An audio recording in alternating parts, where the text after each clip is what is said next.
আমরা এখন দাঁড়িয়ে আছি জগদ্দলে। এখানে কবিরাজ বাড়ির তরফ থেকে যে রাসমেলা হয় সেই রাসমেলায় আমরা এসেছি। আপনারা দেখতে পাচ্ছেন দুপাশে নানা রকম দোকান, এর পাশে খাবারের দোকান রয়েছে। এখানে নানা রকম দোকান রয়েছে চতুর্দিকে।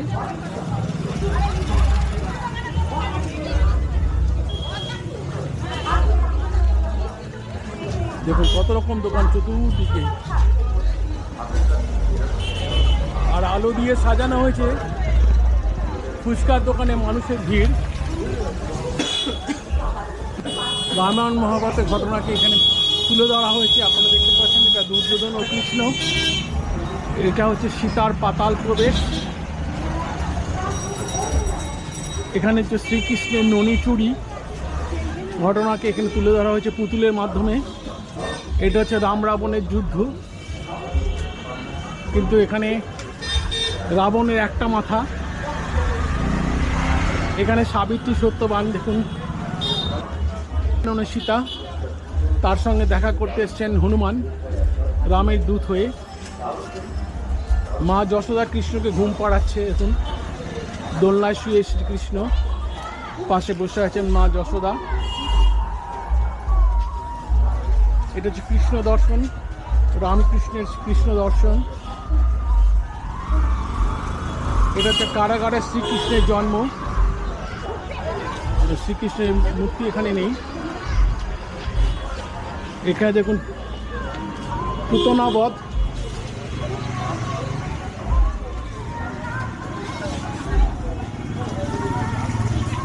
বলরাম চাষ করছে।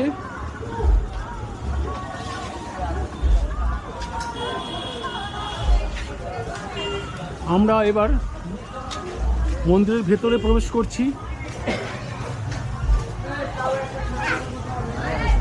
চারিদিকে আলো দিয়ে সাজানো হয়েছে, সুন্দর কাপড়, ফুল, মালা ইত্যাদি দিয়ে সাজানো হয়েছে। মণ্ডপটা আলো দিয়ে সাজানো হয়েছে।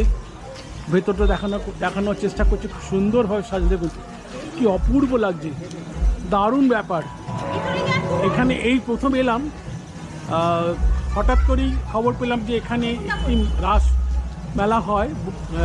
প্রায় ৭৯ বছরের পুরনো এই রাসমেলা, এবং এই রাসমেলার জাঁকজমকের কথা আমি শুনেই আজকে এসেছি। এবারই প্রথম আসা।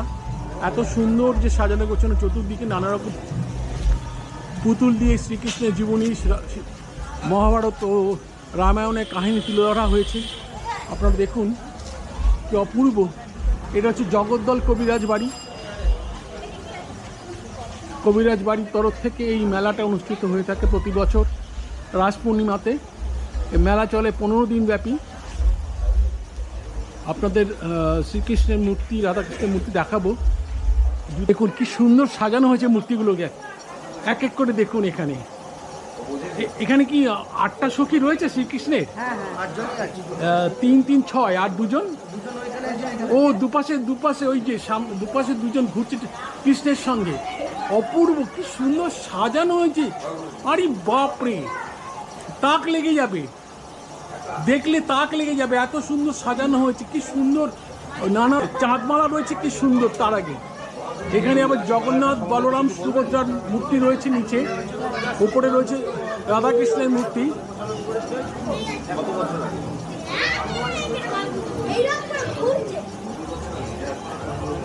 আপনারা দেখুন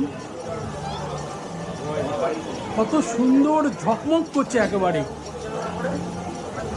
কি দারুণ লাগছে। দেখুন কত সুন্দরভাবে সাজানো হয়েছে এখানে, কত যত্ন নিয়ে, কি অদ্ভুত লাগছে, দারুণ কম্বিনেশন। সিংহাসনে যে রাধাকৃষ্ণের মূর্তিটা দেখতে পাচ্ছেন আপনারা, তার নিচে অনেকগুলো গোপাল আছে, বিভিন্ন ধরনের ছোট ছোট বড় মাঝারি গোপাল আছে। গোপালের হাতে আমি নাড়ু দেখতে পাচ্ছি। তো এসছে দেখুন, একবার দেখুন কত বাচ্চারাও এসছে। আপনার নাতনি? ও আচ্ছা, মানুষ এসছে না, আরো মানুষ, সবাই তো সন্ধ্যেবেলা। হ্যাঁ, এই যত রাত বাড়বে তত মানুষের সংখ্যা বাড়বে, দর্শনার্থীর সংখ্যা বাড়বে। আমি ঠাকুরমশাইয়ের সঙ্গে একটু কথা বলে নিই। ঠাকুরমশাই, আপনার নামটা একটু বলুন। সত্যজিৎ চ্যাটার্জি। সত্যজিৎ চ্যাটার্জি, আপনি কি এখানেই থাকেন? হ্যাঁ, আমি এখানেই থাকি। আমার ঠাকুরদাদা পুজো করতেন অজয় কুমার চট্টোপাধ্যায়, বাবা করেন শ্যামল কুমার চট্টোপাধ্যায়, এখন আমি থাকছি বাবা, আমি এনাদের কুলপুরোহিত। আচ্ছা, এই যে কবিরাজ বাড়ি, জগদ্দল কবিরাজ বাড়ি, এটা কতদিনের পুরনো? মোটামুটি আপনি আনুমানিক 80 ধরুন। 80 বছরের পুরনো। এনার কি জমিদার বা ওই ধরনের কিছু ছিলেন কি? হ্যাঁ, জমিদারি ছিলেন এনারা। কবিরাজ সত্যনারায়ণ বাবু মহাশয়, উনি এই কবিরাজের মানে এই মন্দির প্রতিষ্ঠা করেছিলেন। এই জগন্নাথের নিম কাঠটি একটি অদ্ভুত অবস্থায় পেয়েছিলেন। আচ্ছা, সেখান থেকে জগন্নাথের রথযাত্রা শুরু হয়। ও, এখানে এই জগন্নাথ বলরাম সুভদ্রার মূর্তি যেটা দেখছেন সেটা নিম কাঠ দিয়ে তৈরি, এবং সেটা অদ্ভুতভাবে পাওয়া গেছিল। অদ্ভুতভাবে কাঠটা পাওয়া গেছে। কাঠটা কিরকম ভাবে পাওয়া গেছিল? কাঠটা পাওয়া গেছিল, এনাদেরই এক ভাই আমাকে গল্প করেছিলেন যে এখানে পড়েছিল অনেকদিন ধরে নিম কাঠ, তো ইনি জানেন না, হঠাৎ করে স্বপ্ন দেয় যে ওখানে একটা কাঠ পড়ে আছে, তুমি গিয়ে নিয়ে এসো। কাঠটা নিয়ে চলে আসে। পরে যার কাঠ সে চাইতে এসেছিল, বলে আমরা জগন্নাথ তৈরি করে ফেলেছি, তারা আর কিছু বলেনি, সেইভাবেই পাওয়া। আচ্ছা, কবিরাজ সত্যনারায়ণ দত্ত মহাশয় এর মেলার প্রথম প্রচলন করে। মানে কবিরাজ সত্যনারায়ণ দত্তর আমলেই এই জগন্নাথ বলরাম সুভদ্রার বিগ্রহ তৈরি হয়েছিল নিম কাঠ থেকে, তাই তো? আচ্ছা আচ্ছা। আর এবং এখানে যাদের সন্তানাদি হয়, হ্যাঁ, তারাই গোপাল দিয়ে যায়, গোপাল দিয়ে পুজো করে। হ্যাঁ, তাই দেখছি অনেকগুলো গোপাল এখানে রয়েছে। এখনো এখানে ডাক্তারবাবু বসেন। আচ্ছা, ওনার ছেলেরাই সব পরিচালনা। আচ্ছা, উনি এখনো আছেন? সত্যনারায়ণ দত্ত নেই? উনি নেই, ওনার ছেলেরা, ওনার 7 ছেলে। হ্যাঁ, আচ্ছা, 7 ছেলে। আচ্ছা, তারাই প্রচারণ করে, বা নাতি যা আছে সবাই আছে, সবাই। তারা সবাই মিলে এই মানে রাসমেলাটার উদ্যোক্তা আর কি, পরিচালনা করেন আর কি। আর ওনাদের বাড়িটা কোথায়? ওনাদের কবিরাজদের বাড়ি এটাই বাড়ি ওনাদের? বসত বাড়ি এটা? ও, এখানে আচ্ছা। না, সবাই এখানে থাকেন, তিনি থাকেন। আচ্ছা, সবার আলাদা আলাদা বাড়ি আছে। ও, এখানকার এক দিদি বসে আছেন। দিদি, আপনি কি এখানেই থাকেন? আপনার নামটা একটু বলবেন? মুখার্জি। আগে রায়চৌধুরী ছিলাম, বিয়ে হয়ে গিয়ে এখন মুখার্জি হয়েছে। আচ্ছা, আপনার বিয়ে এখানেই হয়েছে? হ্যাঁ। আপনার বাপের বাড়ি কোথায় ছিল? এখানেই হয়েছে? হ্যাঁ। আচ্ছা, এই মেলাতে কি আজকে প্রথম এসেছেন না এর আগেও এসেছেন? এর আগে ছোট থেকে বহুতবার, মানে তখন আমরা স্কুলে পড়ি, মানে তখন থেকে মানে পালিয়ে বাড়ি থেকে চলে আসা ছোটবেলা থেকে। কতবার যে দিনে আসতাম তার ঠিক নেই। আচ্ছা, সেই সমস্ত ছোটবেলার স্মৃতি কিছু আছে মেলা সম্পর্কে? মেলা সম্পর্কে এখানে যাত্রা হতো, তারপরে যে নাটক হতো, তারপরে আরো অনেক কিছু হতো, মানে পুতুল নাচ হতো, কাঠের পুতুল নাচ হতো। আচ্ছা। আর সব মেলায় নাকরদোলা সে তো সবই আছে। আচ্ছা, বন্ধু বান্ধবদের নিয়ে নানা রকম খাবার দাবার আছে তো, পাপড় ভাজা, জিলিপি, ঘুগনি, আর এখন তো নতুন নতুন আইটেম যোগ হয়েছে। তার মানে আপনি ছোটবেলা থেকে এখানে মেলাতে আসছেন? জন্ম থেকে এখানে মেলা দেখি। আচ্ছা, এখন আর যাত্রাটাতে কিছু হয় না? না, এখন যাত্রা খুবই কম মনে হয়, ওখানে লিস্টে টাঙানো আছে। আচ্ছা, এখন আর তো যাত্রা।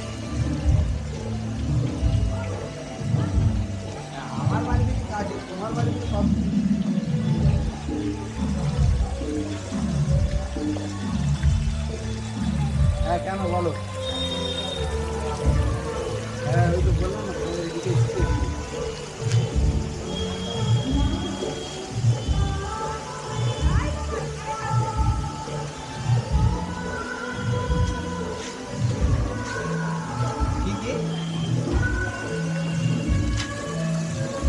বাড়িতে আছে।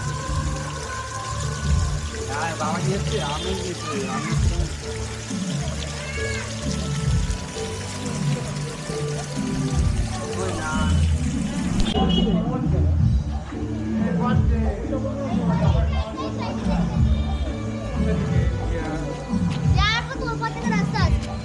দেখুন কত মানুষ আসছে।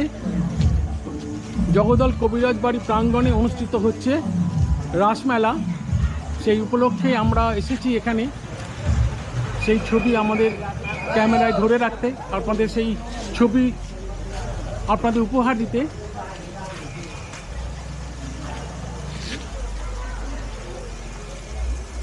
দেখুন চারিদিকে আলোয় আলো, কত পুতুল দিয়ে রামায়ণ, মহাভারত, শ্রীকৃষ্ণের জীবনে নানা কাহিনী এখানে তুলে ধরা হয়েছে।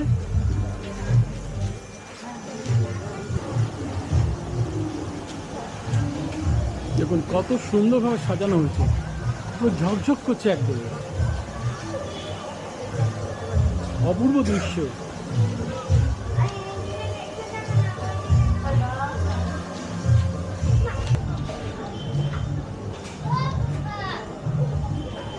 এখানে দেখুন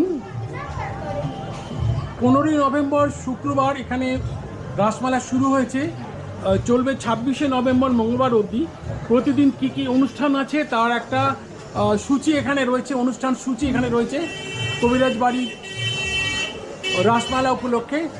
এখানে দেখছেন প্রত্যহ বিকেল 4টে থেকে রাত্রি 10টা পর্যন্ত রামায়ণ মহাভারতের কাহিনী অবলম্বনে পুতুল প্রদর্শনী দর্শন করুন এবং অন্যান্য অনুষ্ঠান হয় প্রতিদিন সন্ধ্যেবেলা, সেই অনুষ্ঠানগুলোর সূচি এখানে রয়েছে। নমস্কার বন্ধুরা, সোনারপুর জগদ্দল কবিরাজ বাড়ি রাসমেলার প্রথম পর্বের ভিডিও আজকে এখানে শেষ করছি। পরবর্তী পর্ব খুব শিগগিরই আপনাদের সামনে নিয়ে আসবো। ততদিন সবাই ভালো থাকবেন, আনন্দে থাকবেন এবং সুস্থ থাকবেন। সবাইকে নমস্কার, ধন্যবাদ।